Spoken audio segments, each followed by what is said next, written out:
When people try to micromanage every step, they often become stiff, guarded, and less efficient. Are you ready to get back to what you love after knee replacement? The Total Knee Success Podcast is your trusted guide with practical tips, evidence-based strategies, and no fluff.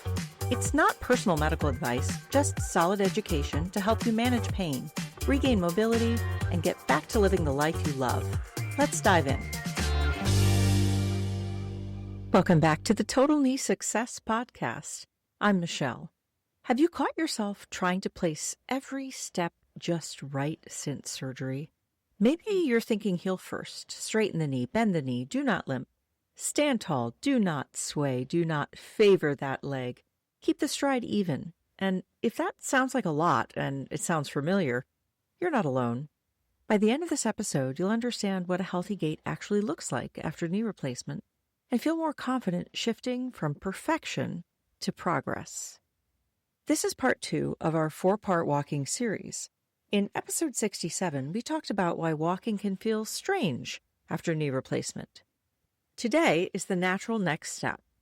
Today, we're talking about a trap many smart, motivated people fall into, trying to walk perfectly. Right now, your body is dealing with swelling, temporary muscle weakness, and a nervous system that is still learning how to trust your new knee. The capacity for a smooth, effortless walking pattern is still building. The goal early is safe and progressive walking, not perfect walking. If this is you, it makes sense. You want to heal well and protect your new knee. But you may have been told to watch for limping, seen videos showing ideal mechanics, or found yourself noticing every uneven step and wondering if something is wrong. And this is where these things can start to work against you. Chasing a perfect gait too early can actually create more problems than it solves. When you try to force a normal walking pattern before your body is ready, you often increase tension, create more fatigue, and sometimes reinforce compensations that might be harder to change later on. Walking is not a pose or a frozen picture. It's a moving skill produced by strength, balance, timing, confidence, joint motion, sensory feedback, endurance, and adaptability. Wow, that's a long list. When people try to micromanage every step, they often become stiff, guarded, and less efficient. Before surgery, pain may have shaped your walking for months or years. After surgery, many people try to force a textbook pattern immediately. But a healthy gait is usually more relaxed than people expect. And forcing it too early often creates tension and sometimes frustration. Let me introduce you to Karen, a composite example again. Karen's not a real patient. She's 10 weeks after surgery, and she says, "I think about walking all day. I'm trying so hard to walk normally, but I feel worse when I focus on it." That story is pretty common. When walking becomes a constant performance test, your nervous system often tightens things up.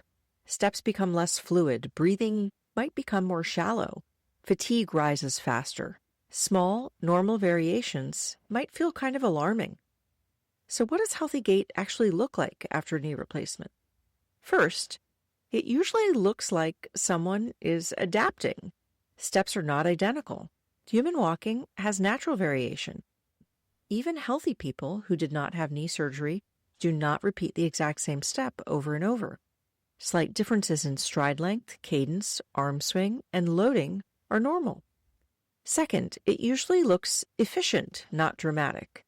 Healthy walking generally does not require an exaggerated heel strike, forced knee bend, or marching movements, though you may practice some of these things in therapy just to get moving in a different movement pattern.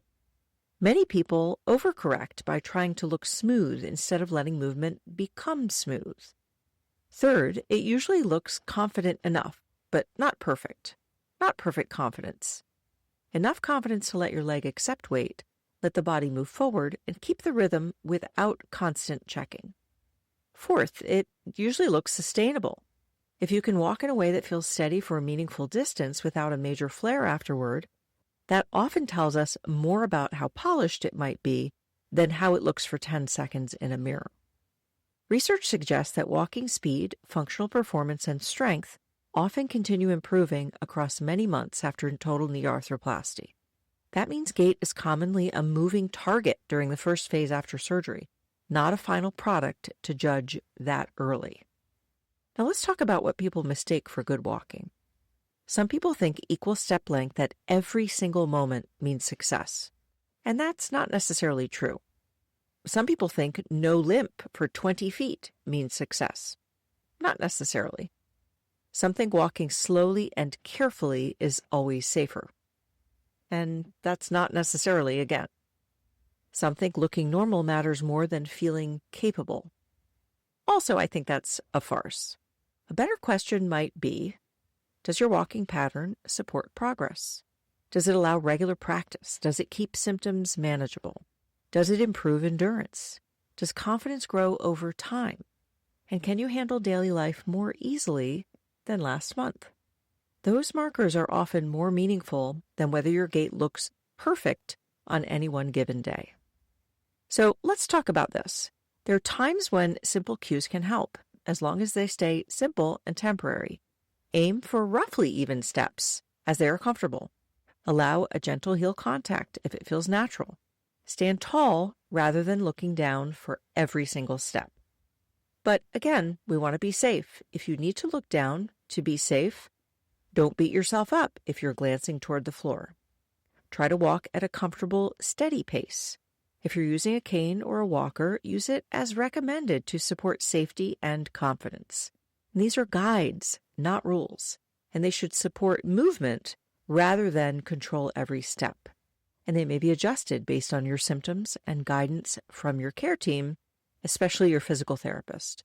Your physical therapist is a movement expert, and one of the things that we are trained in extensively is your gait pattern and safety with an assisted device.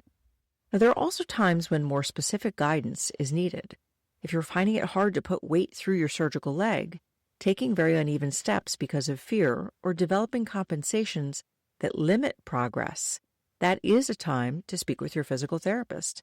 And they may use targeted strategies. They may cue you while you're walking or give you some movements to practice. But cueing should support movement, not imprison the movement. And that distinction matters. Helpful cueing is temporary, simple, and strategic. Compare that to mentally running 10 commands through your head during every walk in the hallway. That usually increases tension. So what should you focus on instead of perfection? Focus on getting stronger, especially in the quadriceps, the calf muscles, the hips, and the trunk. Strengthening those areas often improve gait without needing endless step analysis. Focus on motion. If knee extension or bending is limited, walking may look different until motion improves, and that's expected pretty early on after your surgery. Focus on dosage. Several shorter quality walks with rest in between as needed are often better than one over-fatiguing long walk. Focus on rhythm. A comfortable rhythm often supports smoother movement more than forcing specific mechanics. Sometimes I'll ask people to download a metronome to their smartphone, and they can use that to help make their cadence a little bit more even. Focus on confidence. Many gait changes soften as trust in your leg improves over time.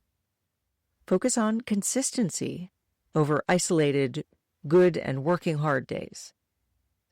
Here's an important safety consideration. If walking suddenly becomes much worse, if you cannot bear weight, if swelling sharply increases, if calf pain develops or redness or fever appears, or if there's a rapid unexplained setback, contact your surgeon or your medical team promptly for guidance. But if walking simply looks imperfect while you're gradually gaining strength, distance, and confidence, that's commonly part of the process and often improves over time. I also want to say something to all those perfectionists out there who are listening. You may be disciplined. You may follow every instruction. You may work hard. Those traits can help healing. But when perfectionism enters walking training, it can create fear of mistakes. Walking does not need flawless execution. It needs repetition, capacity, and time, with patience along the way. Let's come back to Karen. We simplified her homework. Instead of 10 cues, she used 2. Stand tall and keep an easy rhythm. She kept strengthening, kept walking in manageable doses, and stopped grading every trip to the kitchen. A month later, she said, "I think less and I move better." And that's often how progress looks. Healthy gait after knee replacement is generally less about elegance and more about function and participation in your daily life. Can you get through the grocery store, walk the neighborhood, move around your home with less effort? Keep building from there. Those are real wins. This 4-part walking series continues next time in episode 69, where we'll talk about the limp that's protecting you versus the limp that's holding you back. That episode will help you understand when compensation is useful, when it lingers too long, and some ideas on what to do next. Before we close, if these episodes are helping you understand healing more clearly, join the free Total Knee Success Insider newsletter. It's where I share practical strategies, grounded education, and encouragement to help you stay steady between your physical therapy appointments. If you have a question about total knee replacement, visit the Ask Michelle page at totalkneesuccess.com or use the link in the show notes. I read every question, but I'm not able to respond individually. Questions submitted are considered for future podcast episodes, and your question may become the topic of one of those episodes. The education is not a substitute for medical advice, so always follow the guidance of your surgeon, physical therapist, and healthcare team. If you remember one thing from today, let it be this. Walking well is not the same as walking perfectly. Your body learns best through steady practice, growing strength, and enough confidence to keep moving. Thanks for listening. I'm Michelle, and this has been the Total Knee Success Podcast. This podcast is for educational purposes only. Discover more at totalkneesuccess.com, and be sure to subscribe and share, because every step forward takes you closer to living the life you love.